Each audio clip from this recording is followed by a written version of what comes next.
বাক্সাত এটা আঘাতপ্ৰাপ্ত বনৰীয়া হাতীক লৈ হাইৰাণ হৈ পৰিছে বন বিভাগ। আঘাতপ্ৰাপ্ত হাতীটোক চিকিৎসা প্ৰদানৰ বাবে বন বিভাগে প্ৰচেষ্টা চলাই ব্যৰ্থ হ'বলগীয়া হৈছে। সম্প্ৰতি বনৰীয়া হাতীটো জিলাখনৰ বাটাবাৰী বনাঞ্চলিক কাৰ্যালয়ৰ অন্তৰ্গত সোৱণখাটা সংৰক্ষিত বনাঞ্চলৰ ভিতৰত অৱস্থান কৰি থকা বুলি জানিব পৰা গৈছে। কিছুদিন পূৰ্বে আঘাতপ্ৰাপ্ত বনৰীয়া হাতীটো সোৱণখাটা সংৰক্ষিত বনাঞ্চলৰ কাষেৰে বৈ যোৱা ডিৰিং নদীৰ পাৰত ৰাইজে প্ৰত্যক্ষ কৰিছিল। পিছঠেঙৰ আঘাতপ্ৰাপ্ত হাতীটো প্ৰত্যক্ষ কৰি বন বিভাগক খবৰ দিয়াত হাতীটোক চিকিৎসা কৰোৱাৰ বাবে বিভাগটোৱে প্ৰচেষ্টা অব্যাহত ৰাখিছে।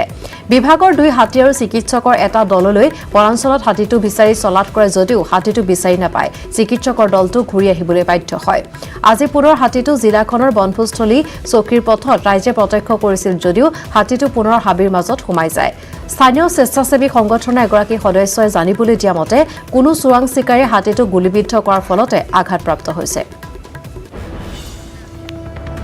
হাতীটো পিছৰ ভৰিত লেফ্ট চাইডে পুৰা লেংৰা হৈ গৈছে, ফিকি গৈছে আৰু ঠিকমতে খোজ কাঢ়িব নোৱাৰে। বোধহয় আহাৰবিলাকো ভালকৈ বিচাৰ কৰি খাব পৰা নাই। তোৰ কাৰণে বস্তুটো একদম দুবলা হৈ গৈছে। যোৱাকালি আমি দেখিলোঁ, ফটোও লৈছোঁ। সেইটো বন বিভাগে বহুত চেষ্টা কৰি আছিলে, হাতী চাতি আনি পেলাই মানাজৰ পৰাও কেতিয়াবা দেখা দিয়ে, কেতিয়াবা দেখা নিদিয়ে। কিন্তু যোৱাকালি দেখা পালোঁ, দেখা পাই পেলাই মনটো বেয়া লাগিছে। নিৰ্মাণ কাৰ্য সম্পূৰ্ণ নহওঁতেই চপৰা এৰিল পথৰ ব্লেক টপিং। নাহৰকটীয়াৰ পৰা চাচনি সংযোগী প্ৰায় 2 কিলোমিটাৰ মূল পথৰ নিৰ্মাণৰ বাবে গড়কাপ্তানী বিভাগে আবণ্টন দিছিল 1,05,00,000 টকা। কামৰ ঠিকা লাভ কৰিছিল স্থানীয় ঠিকাদাৰ বিজু হাজৰিকাই। পথ মেৰামতিৰ কাম অতি নিম্ন মানদণ্ডৰ হোৱাৰ বাবে পথ মেৰামতি কৰি থাকোঁতে এনেদৰে এৰিল এতিয়া পথৰ ব্লেক টপিং, যাৰ বাবে ঠিকাদাৰ বিৰুদ্ধে ক্ষোভ প্ৰকাশ কৰিছে স্থানীয় লোকে। ইফালে পথটো উন্নত মানদণ্ডেৰে নিৰ্মাণ নকৰিলে পথ নিৰ্মাণৰ কাম বন্ধ কৰাৰ লগতে পথ অৱৰোধৰ কাৰ্যসূচী গ্ৰহণ কৰাৰ হুংকাৰ দিছে স্থানীয় লোকে।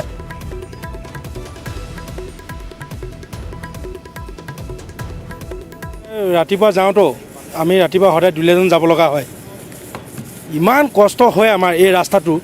ইমান কষ্ট হয়। বাৰে বাৰে এই ৰাস্তাটো ইমান বেয়াকৈ বনাই থৈ যায়। এই ৰাইজক ইমান যে তেওঁলোকে থৈ গৈছে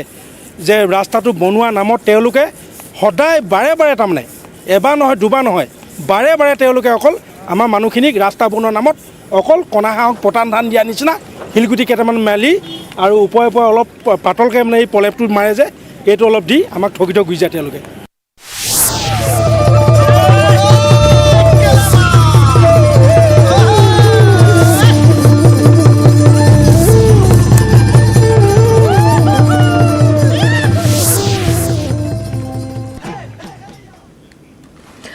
বিহু বুলি ক'লে মহৰ এঠা দৈৰ সৈতে চিৰা গুড়ৰ জলপান খোৱাৰ সোৱাদে সুকীয়া। গহপুৰত এতিয়া দৈ ভৰোৱাত ব্যস্ত গোপালকসকল। মাঘ বিহুৰ প্ৰতিজন অসমীয়াক প্ৰয়োজন হ'ব দৈৰ, আৰু সেইবাবে গোপালকসকল সাজু হৈছে ৰাইজক বিহুত দৈৰ যোগান ধৰিবলৈ। গহপুৰৰ ঘেহুৱা চাপৰিৰ গোপালকসকলে যোগান ধৰা দৈৰ এক সুকীয়া স্থান আছে গহপুৰ অঞ্চলত, আৰু সেয়েহে দৈৰ যথেষ্টখিনি অৰ্ডাৰ লাভ কৰিছে দুগ্ধ উৎপাদনৰ লগত জড়িত গোপালকসকলে।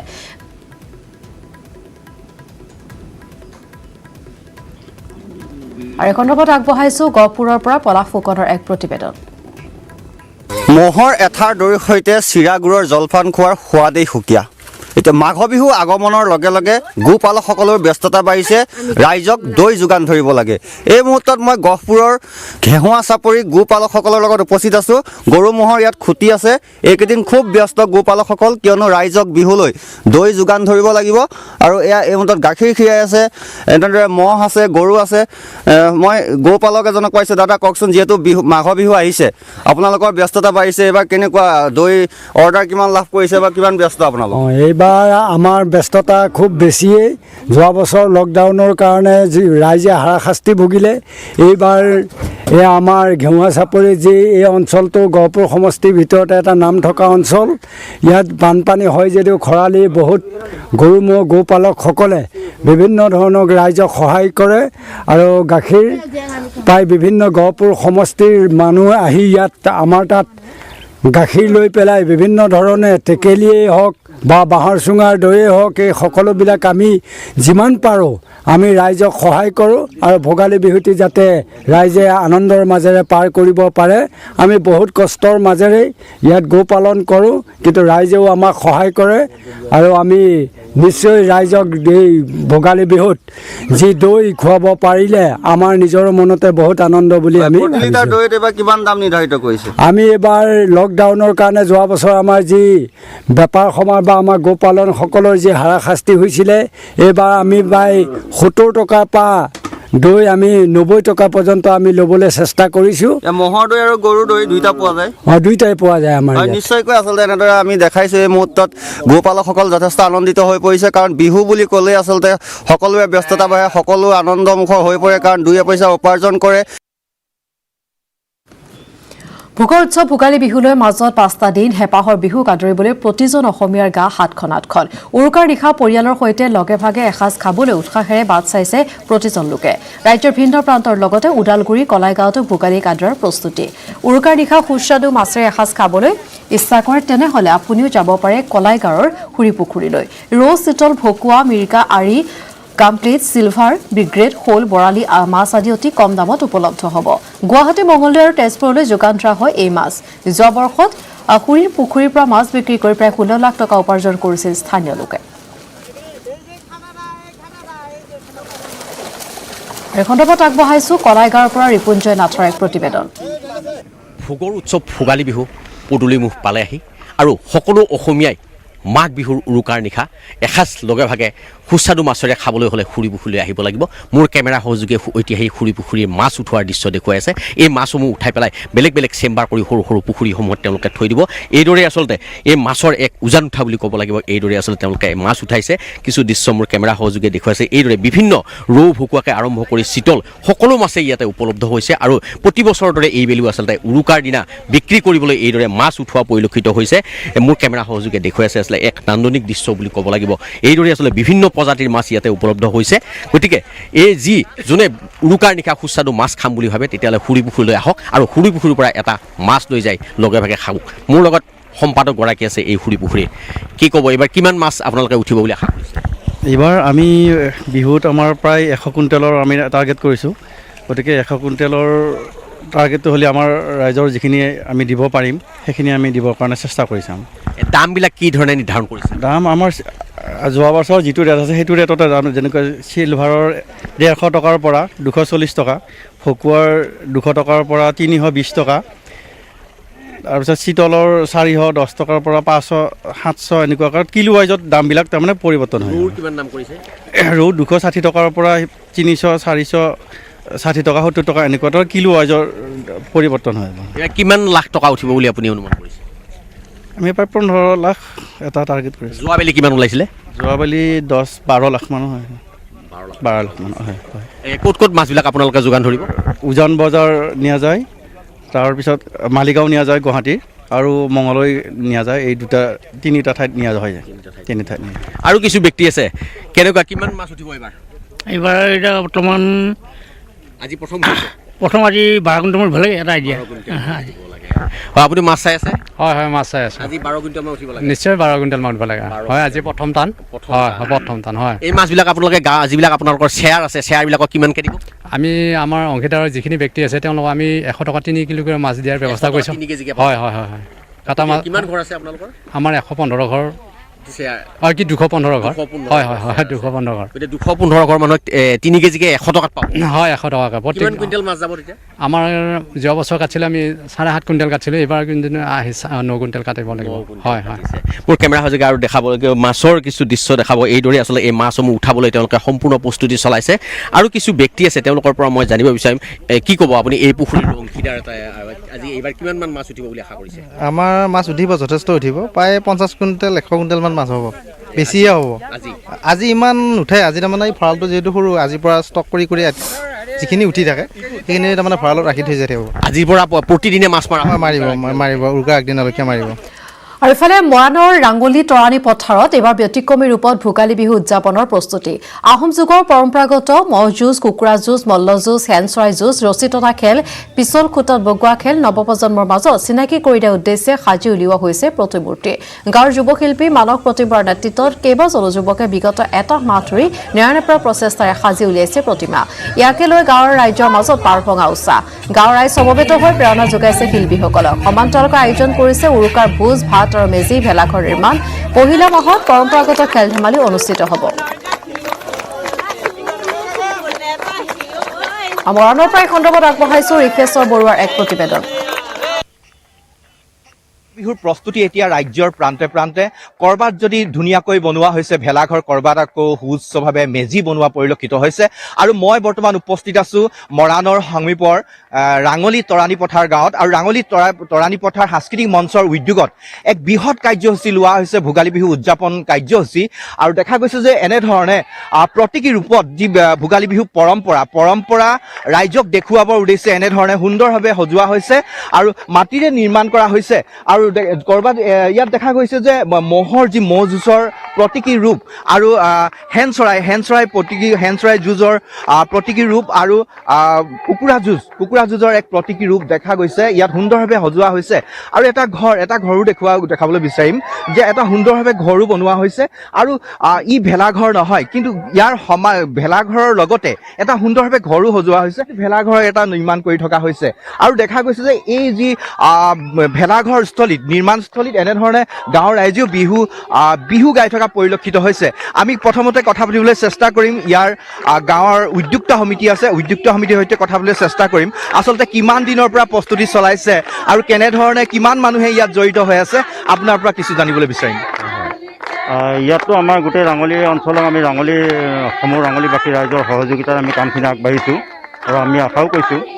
ইয়াত যথেষ্ট মানুহে এইবাৰ আমাৰ ভোগালী উৎসৱটি উপভোগ কৰিবলৈ সুবিধা পাব আমাৰ এইটো অৱশ্যে খুব কম দিনত আমি আৰম্ভণি কৰিবলগীয়া হ'ল আগতে পৰিকল্পনা আমাৰ দুজন যুৱক মানস প্ৰতিম বৰা আৰু সুন্দৰ গগৈয়ে পৰিকল্পনাৰে এই কামখিনি প্ৰথমতে আৰম্ভণি কৰিছিল কিন্তু শেহতীয়াকৈ তেওঁলোকে আমাৰ গোটেই ৰাইজৰ লগত আজি ঠিক মানে 4 তাৰিখ মানৰ অৰ্থাৎ জানুৱাৰী 4 তাৰিখ মানহে এই কথাখিনি আলোচনা কৰিছে সেয়েহে আমি 4 তাৰিখৰ পিছতে আমি খুব মানে তীব্ৰ মানে গতিৰে এই কামখিনি আমি আগবঢ়াই নিয়াৰ চেষ্টা কৰিছোঁ যাতে আমি কামখিনি আমাৰ ভোগালী উৎসৱৰ দিনটোলৈকে আমি সমাপ্ত কৰি পেলাই যাতে আমি প্ৰদৰ্শনী ৰাইজৰ আগত দাঙি ধৰিব পাৰোঁ নিশ্চয়কৈ কোৱাৰ প্ৰয়োজন যে ৰাজ্যত কৰোনা ভাইৰাছৰ আতংক হ্ৰাস পোৱাৰ পিছতে বিহুৰ ব্যাপক প্ৰস্তুতি দেখা গৈছে বিভিন্ন প্ৰান্তত আমি অকণমান বিহুৰ মাজলৈ যাবলৈ বিচাৰিম সুন্দৰভাৱে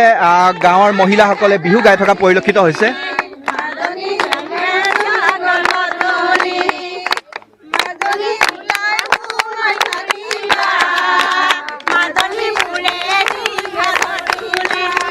আৰু বিৰতিলৈ যোৱাৰ পূৰ্বে আমি জনাই আছো ৰাজ্যৰ বিভিন্ন প্ৰান্তত কিদৰে ভোগালী আদৰাৰ প্ৰস্তুতি ৰাজ্যজুৰি হেঁপাহৰ ভোগালী আদৰিবলৈ দেখা পোৱা গৈছে পাৰ ভঙা উচা ঢেকীয়াজুলিৰ 2 নম্বৰ শিঙিমাৰী গাঁৱতো ভোগালী আদৰাৰ ব্যাপক প্ৰস্তুতি উৰুকাৰ নিশা লগে ভাগে হাঁহে মাহে এসাঁজ খোৱাৰ মানসেৰে নিৰ্মাণ কৰিছে পৰম্পৰাগত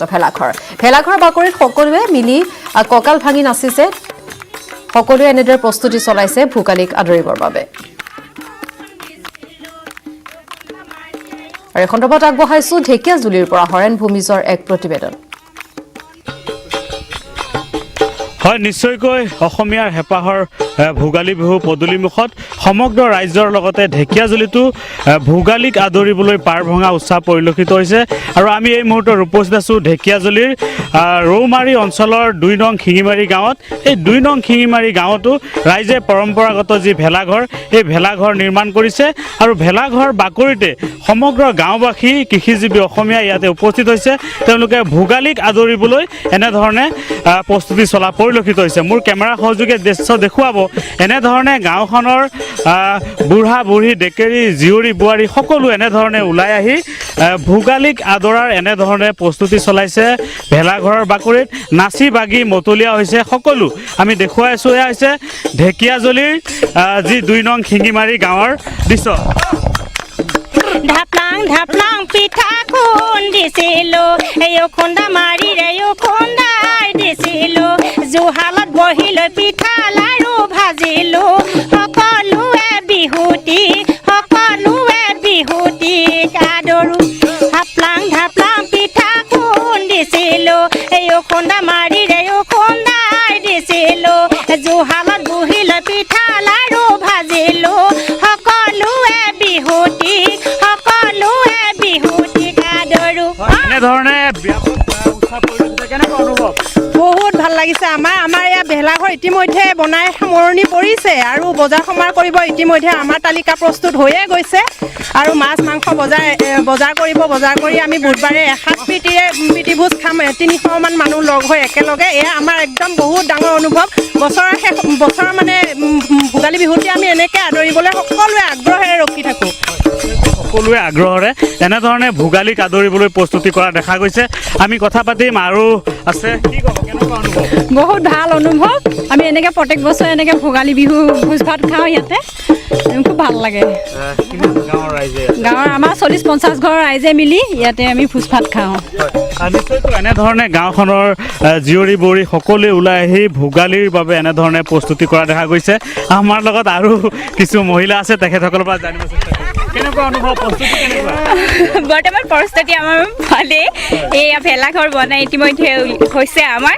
আমি ইয়াতে সকলো ৰাইজে মিলি এসাঁজ প্ৰীতিভোজ খাবলৈ কাৰণে আমি এয়া ভেলাঘৰ বনাইছোঁ ইয়াতে আমি গাঁৱৰ সকলো ৰাইজে মিলি ইয়াতে আমি পৰৱৰ্তী সময়তো দেখুৱাই থাকিম ভোগালীক আদৰাৰ কিদৰে প্ৰস্তুতি চলিছে ৰাজ্যজুৰি আগবাঢ়িছে অন্যান্য খবৰলৈ অপহৃত কয়লা ব্যৱসায়িক উদ্ধাৰ 9 দিনৰ পিছত উদ্ধাৰ হৈছে কয়লা ব্যৱসায়ী নজৰুল ইছলাম মেঘালয়ৰ ঘন জংঘলৰ পৰা উদ্ধাৰ কৰা হৈছে ব্যৱসায়ীগৰাকীক দুধনৈ আৰু মাটিয়া আৰক্ষীৰ সহযোগত উদ্ধাৰ কৰা হৈছে ব্যৱসায়ীগৰাকীক এই অপহৰণ কাণ্ডত জড়িত 7 অপহৰণকাৰীকো গ্ৰেপ্তাৰ কৰা হৈছে আৰক্ষীৰ জালত মহিলাসহ অপহৰণকাৰী দলটোৱে দাবী কৰিছিল 1 কোটি টকা অপহৰণকাৰী দলটোৰ অধিকাংশ সদস্য এনডিএফবিৰ সৈতে জড়িত 29 ডিচেম্বৰত নজৰুল ইছলামক মাটিয়াৰ পৰা অপহৰণ কৰা হৈছিল পিস্তল আৰু চোকা অস্ত্ৰ দেখুৱাই অপহৰণ কৰি নিছিল কয়লা ব্যৱসায়ীজনক আমাৰ যোৱা 29 ডিচেম্বৰ 2020 তাৰিখত ৰাতি আমাৰ মাটিয়া থানাৰ অন্তৰ্গত দলগমা অঞ্চলৰ পৰা নজৰুল ইছলাম নামৰ এজন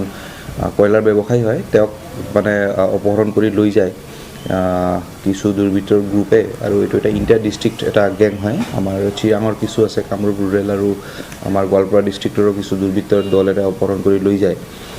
আৰু সেই তেওঁৰ পৰা ডিমাণ্ডিং কল এটাও আহে 1 কোটি টকা এটা ধন দাবী কৰে তাৰপিছত আমি সেই কলবিলাকৰ এনালাইজ কৰি পেলাই CDR বহুত মোবাইল ফৰেনচিক যি আমাৰ চাইণ্টিফিক টেকন'লজি আছে সেইখিনি গোটেইখিনি এনালাইজ কৰি আমি এই অপহৰণ কাণ্ডৰ লগত জড়িত 2জন ব্যক্তিক আমি আশ্ৰাবাৰী অঞ্চল চিৰাং জিলাৰ ৰুণিখাটা থানাৰ অন্তৰ্গত আশ্ৰাবাৰী অঞ্চলৰ পৰা আমি 2জনক প্ৰথমতে আমি কৰায়ত্ব কৰিবলৈ সক্ষম হওঁ আৰু তেওঁলোকে আমাক ফাৰ্দাৰ স্বীকাৰোক্তি দিয়ে আৰু সেই স্বীকাৰোক্তিৰ ভিত্তিত আমি আকৌ 3জন লোকক গ্ৰেপ্তাৰ কৰোঁ যোনে প্ৰত্যক্ষভাৱে এই কিডনেপিং কেছটো জড়িত আছিলে